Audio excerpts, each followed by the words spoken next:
In the near future, mysterious monsters appear all over the world and start killing humans until only a few survivors are left.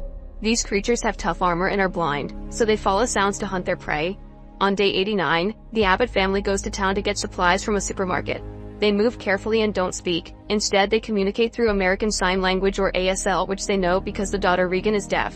The youngest son Bo reaches for a toy shuttle on a shelf and can barely grasp it, causing it to fall. Thankfully, Regan catches it right before it can make noise. Meanwhile, the father Lee grabs some items that'll hopefully boost the signals on their radio.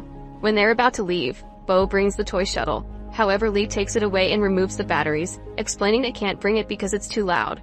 Once Lee, his wife Evelyn, and the last sibling Marcus are out of the store, Regan gives Bo the shuttle back, and Bo secretly takes the batteries.